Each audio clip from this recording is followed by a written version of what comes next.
Even my dog is excited about today's episode. He's running around here behind me. Grover is destroying an animal right now because he's excited about when someone's getting started in their real estate investing journey and they're not a guru, they don't own thousands of properties, and they're taking the plunge to better their family's life, their financial freedom. They're taking those steps in the right direction. We overcome a lot of fears, anxieties. And our guest today, Bryan, is going to be telling us his experience going through that entire process, overcoming a lot of fears, anxieties, and taking that plunge ultimately to make a better situation for he and his family. So, Bryan, welcome to the show, my friend. Thanks, Clayton. Thanks for having me. Absolutely. So, we focus here on the show all about real estate investing and getting started with real estate investing. And I believe it is the number one way to protect your wealth. It's the number one way to build wealth. And I think we're seeing the government right now printing money like it's going out of style. And as a store of wealth, I think real estate is at the top of the list for preservation of wealth and making sure that your family is protected. What initially led you, Bryan, to want to get started in this real estate investing journey? What was the catalyst for you? So, as you just said, real estate being a way to protect your wealth. Really, for me, what hit home was the interview that you had done with Michael Zuber and his experience, which was not necessarily all positive in investing in stocks in the stock market. I personally have multiple years. I'm 35 years old. I just turned 35. I feel like I'm kind of at the top of the hill. Hopefully not, but I have multiple years of experience investing in stocks, and I've made a lot of money, and I've also lost a lot of money. So again, going back to what you were saying about preserving wealth, with real estate, you put that money into the property, into the asset, and it just kind of sits there and it generates that positive cash flow month by month. And that's really kind of what led me to go the real estate route, is that, I think I was done taking these big risks in the market, and I wanted something a little bit more consistent and steady. Well, we've heard that a lot. I mean, so at our company at Morris Invest, there's been a lot of people who wanted that stable return, but also a hedge against inflation, also a way to make sure that cash flow is there. Maybe you're getting dividends from the stock market, but maybe you're not. It's harder and harder to find good dividend stocks these days that are going to provide a high yield for you to get that type of return. So how did you discover our company, Morris Invest? Was it through my interview with Michael? I don't know if that was the initial meeting point, if you will. I think I just started doing some searches on YouTube, and you see kind of all these different people sitting around their expensive, flashy cars and things like that. But you kind of struck a chord with me, Clayton, because you seem real down to earth. You explain the process, and I, even though that this is the first time we're meeting face to face, I still feel like I know you, because you talk to the average everyday person, and you educate people. And I think you would agree in this statement that your company is education based first, and more of the investment side of things after that education has been built or established. Yeah, absolutely. I would agree with that, because, we're building with our team this year, we're building roughly, 400 homes, single families and duplexes. And so that means, our audience is large, but only a fraction of those people that watch our videos or listen to our podcast are ever going to work with us, so that's fine. And our goal is to help and educate as many people as possible towards their financial future in a way that, today, as we're recording this, today is the final day of April, which is the last, and it was Financial Literacy Month.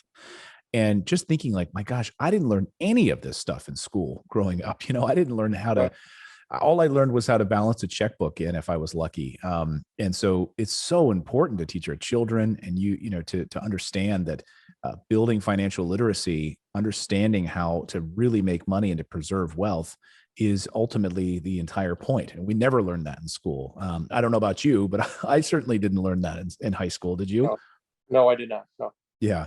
So that's our primary mission as an education company, to help people on their way. And hey, if they work with us, great. If they don't, then that, you know, at least they're taking the steps necessary to fix their credit or get all of these things taken care of in their life and moving in the right direction. So, but fortunately, you were able to work with us. So take me through that process.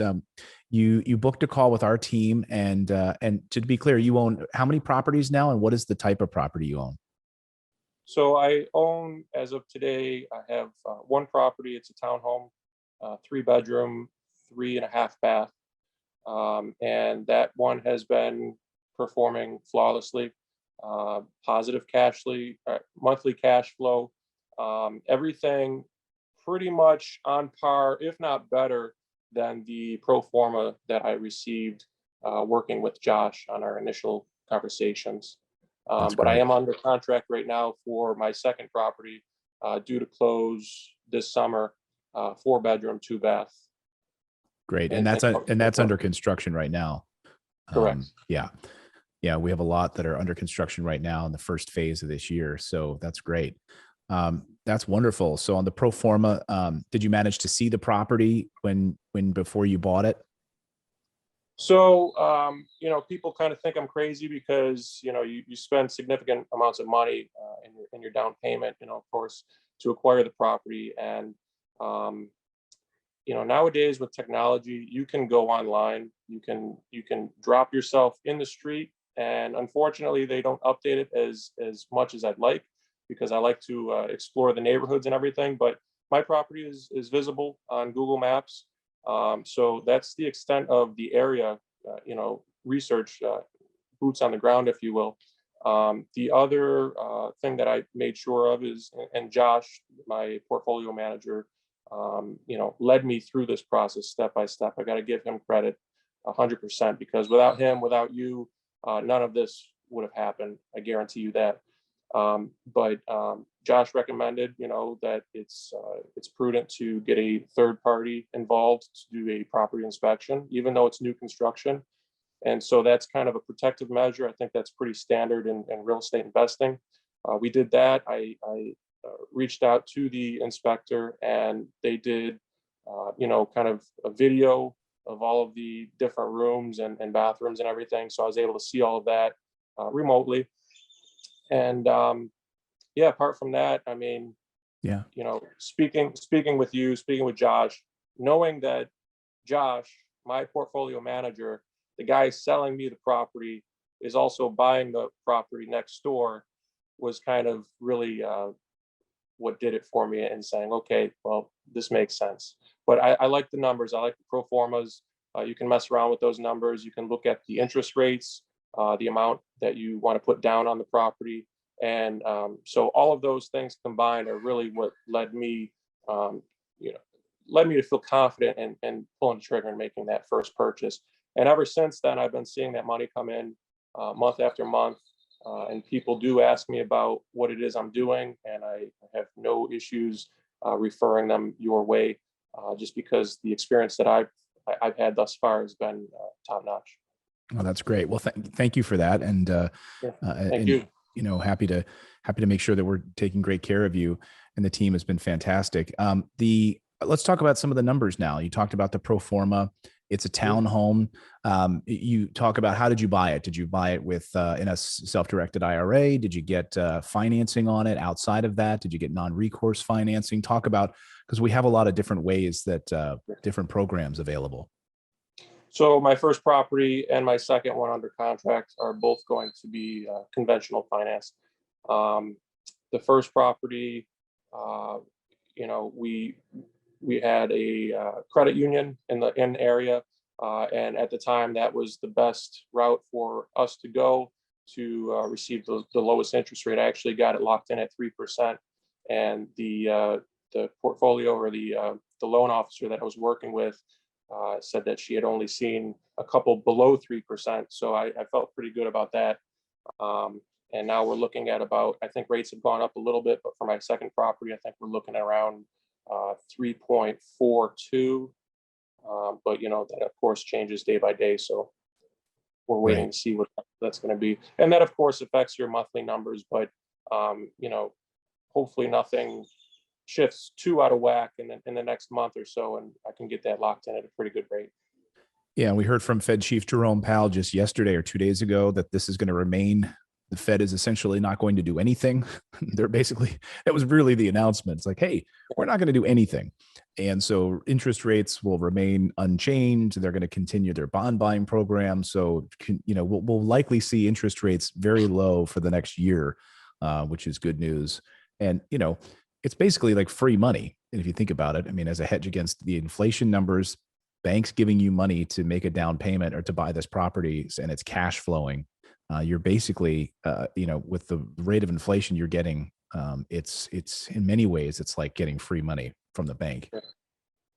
Absolutely. And, something that I never thought about prior to investing in real estate was the tax benefits. Now, I closed on my first property end of October, so I didn't really receive too much of the depreciation benefits for last tax year, but I'm curious to see how that will work out going forward with 1, 2, and my ultimate goal is 10 properties.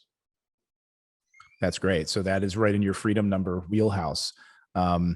I love that. And, you're on vacation right now. You're able to, while you're on vacation, cash flow is coming in from your tenant and your property. Talk about that experience with the property management side of things, because it's one thing to purchase the property, new construction, you got the inspection on the property. Well, and one thing I wanted to mention is, you got financing on it. So not only Correct. did you got third party eyes from an inspection company, you also then have the bank, which they're not going to lend you if they're going to do their own inspection. I mean, they're going to make sure that they are covered before they're going to lend you money. So that's having another set of eyes. And then to go through that process and then have the property management team also placing a tenant in that property. Yeah. Because it's in a good school district and that tenant wants to stay there for a long time, I presume. So talk about that part of the process for you.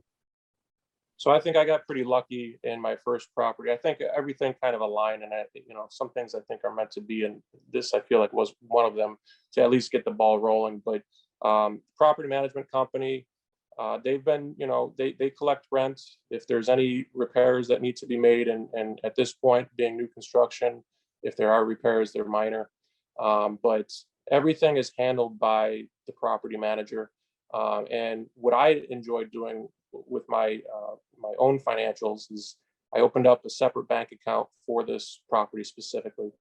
So, it seems petty, but you feel proud when you get to put that property name or the property address on the account, because you know that that's specific to that unit, right?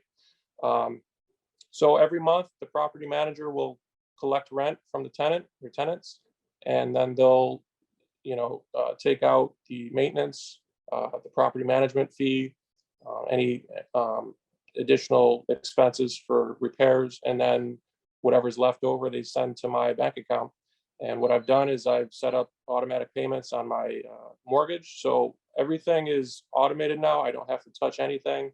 The deposits come in around the middle of the month, and the payments are made around the first or beginning of the month. So every month, basically, I'll see my account grow by around $550, believe it or not. So that's pretty great. That's great. Talk Yeah. about the difference here from the stock market. You ever see a stock investor? So how different was this world for you from the stock world? I mean, what sort of anxieties and fears did you have when you were making that jump? It's funny because when I was doing my thing in the stock market, I mean, I'm talking swings of $5,000 to $10,000 a day, which is, needless to say, is stressful.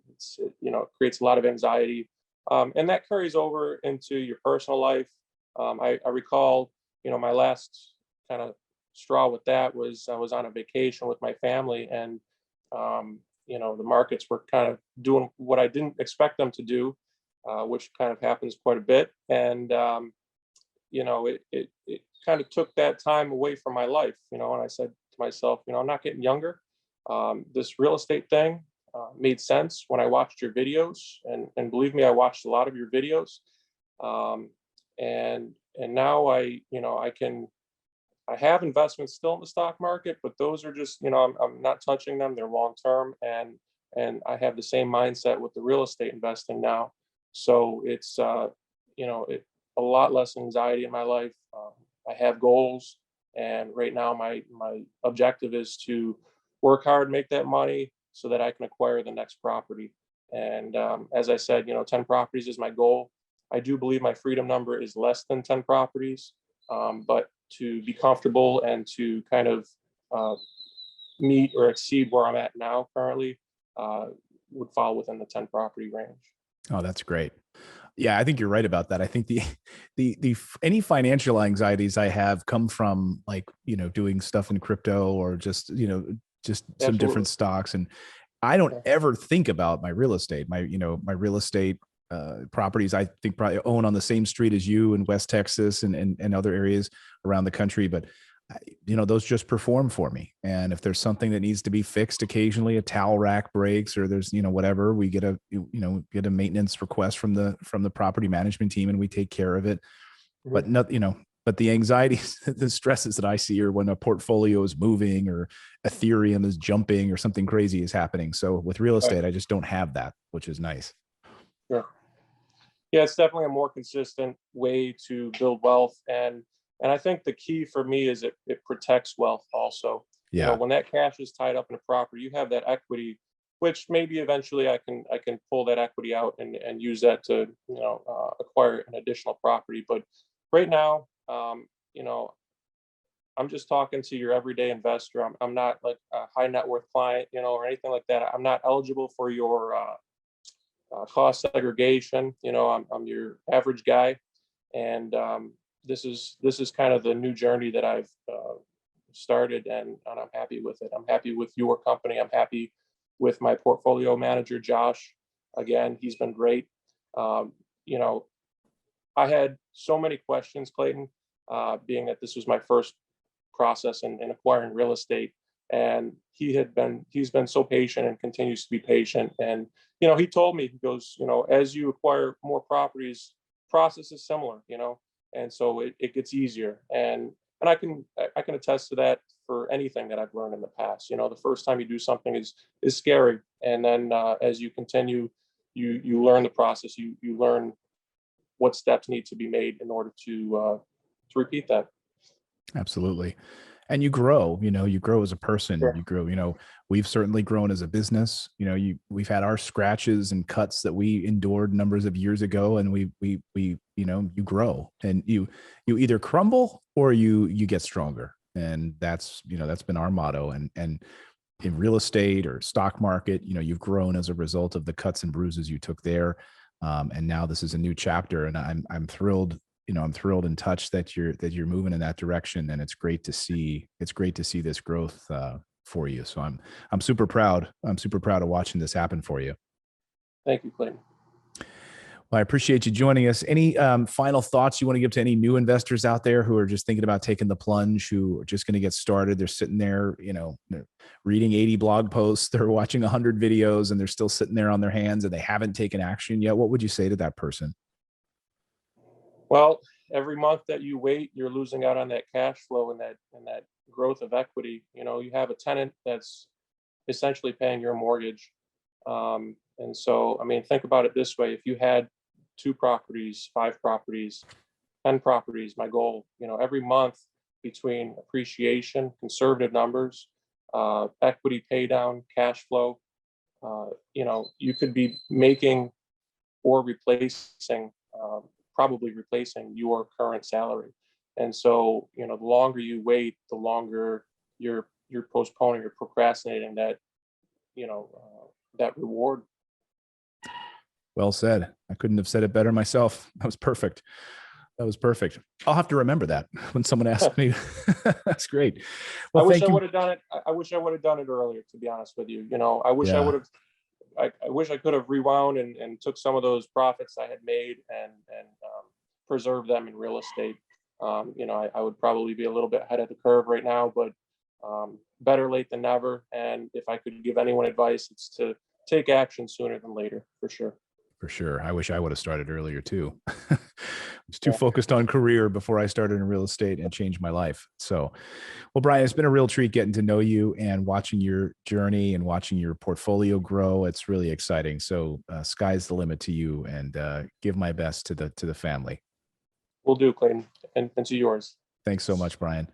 All right. And thanks to all of you for watching and subscribing. And look, we have gurus sometime here on the show, and then we have people who are just starting in their journey who have broad experience in the stock market and other areas who are taking that plunge into real estate investing. And I think it's always important to hear all of these journeys and to learn something and take something away from everyone that we have here on the show. So thanks so much, everyone. Go out there, take action, become a real estate investor. And as Bryan said, start now. You're wasting time. Start now. We'll see you next time, everyone.